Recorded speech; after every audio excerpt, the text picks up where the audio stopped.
Hi there, welcome back. We're starting a new book. We're officially 2/3 finished with our project here, so thank you for keeping up with me. Helaman chapter 1.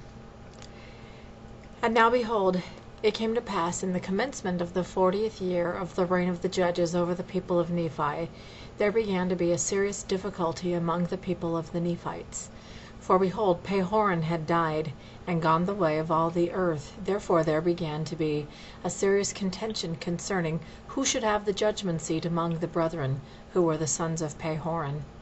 Now these are their names, who did contend for the judgment seat, who did also cause the people to contend: Pahoran, Paanchai, and Pacumeni.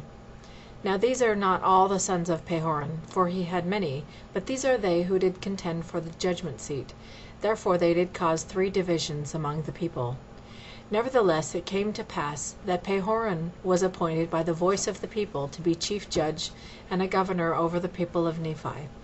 And it came to pass that Pacumeni, when he saw that he could not obtain the judgment seat, he did unite with the voice of the people. But behold, Paanchai, and that part of the people that were desirous that he should be their governor, was exceedingly wroth. Therefore he was about to flatter away those people to rise up in rebellion against their brethren. And it came to pass, as he was about to do this, behold, he was taken, and was tried according to the voice of the people, and condemned unto death, for he had raised up in rebellion, and sought to destroy the liberty of the people. Now when those people who were desirous that he should be their governor saw that he was condemned unto death, therefore they were angry, and behold, they sent forth one Kishkumen, even to the judgment seat of Pahoran, and murdered Pahoran as he sat upon the judgment seat. And he was pursued by the servants of Pahoran, but behold, so speedy was the flight of Kishkumen, that no man could overtake him. And he went unto those that sent him, and they all entered into a covenant, yea, swearing by their everlasting Maker, that they would tell no man that Kishkumen had murdered Pahoran.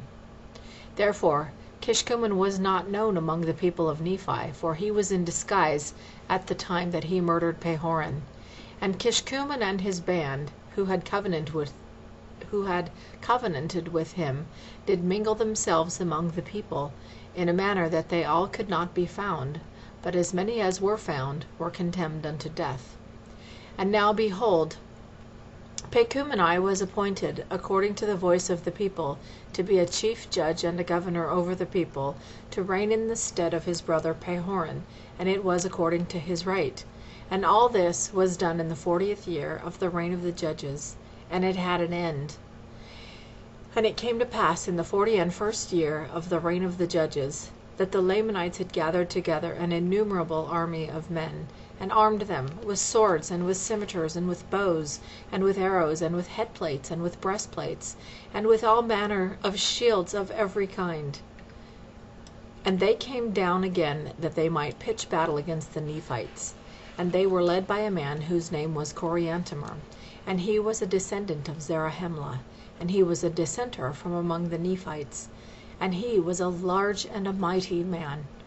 Therefore the king of the Lamanites, whose name was Tubaloth, who was the son of Amoron, supposing that Coriantumr, being a mighty man, could stand against the Nephites with his strength, and also with his great wisdom, insomuch that by sending him forth he should gain power over the Nephites.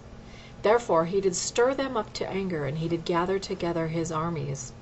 And he did appoint Coriantumr to be their leader, and did cause that they should march down to the land of Zarahemla to battle against the Nephites. And it came to pass that because of so much contention and so much difficulty in the government, that they had not kept sufficient guards in the land of Zarahemla, for they had supposed that the Lamanites durst not come into the heart of their lands to attack that great city Zarahemla. But it came to pass that Coriantumr did march forth at the head of his numerous host, and came upon the inhabitants of the city, and their march was with such exceedingly great speed, that there was no time for the Nephites to gather together their armies. Therefore Coriantumr did cut down the watch by the entrance of the city, and did march forth with his whole army into the city, and they did slay every one who did oppose them, insomuch that they did take possession of the whole city. And it came to pass that Pacumeni, who was the chief judge, did flee before Coriantumr, even to the walls of the city. And it came to pass that Coriantumr did smite him against the wall, insomuch that he died. And thus ended the days of Pacumeni. And now when Coriantumr saw that he was in the possession of the city of Zarahemla, and saw that the Nephites had fled before them, and were slain, and were taken, and were cast into prison, and that he had obtained the possession of the strongest hold in all the land, his heart took courage, insomuch that he was about to go forth against all the land. And now he did not tarry in the land of Zarahemla, but he did march forth with a large army, even towards the city of Bountiful, for it was his determination to go forth and cut his way through with the sword, that he might obtain the north parts of the land. And, supposing that their greatest strength was in the center of the land, therefore he did march forth, giving them no time to assemble themselves together, save it were in small bodies. And in this manner they did fall upon them, and cut them down to the earth. But behold, this march of Coriantumr through the center of the land gave Moronihah great advantage over them, notwithstanding the greatness of the number of the Nephites who were slain. For behold, Moronihah had supposed that the Lamanites durst not come into the center of the land, but that they would attack the cities round about in the borders, as they had hitherto done. Therefore Moronihah had caused that their strong armies should maintain those parts round about by the borders. But behold, the Lamanites were not frightened according to his desire, but they had come into the center of the land, and had taken the capital city, which was the city of Zarahemla, and were marching through the most capital parts of the land, slaying the people with a great slaughter, both men, women, and children, taking possessions of many cities and of many strongholds. But when Moronihah had discovered this, he immediately sent forth Lehi with an army round about, to head them before they should come to the land Bountiful. And thus he did, and he did head them before they came to the land Bountiful, and gave unto them battle, insomuch that they began to retreat back towards the land of Zarahemla.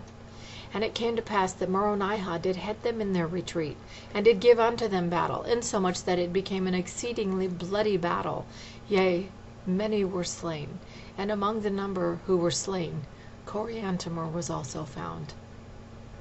And now behold, the Lamanites could not retreat either way, neither on the north, nor on the south, nor on the east, nor on the west, for they were surrounded on every hand by the Nephites.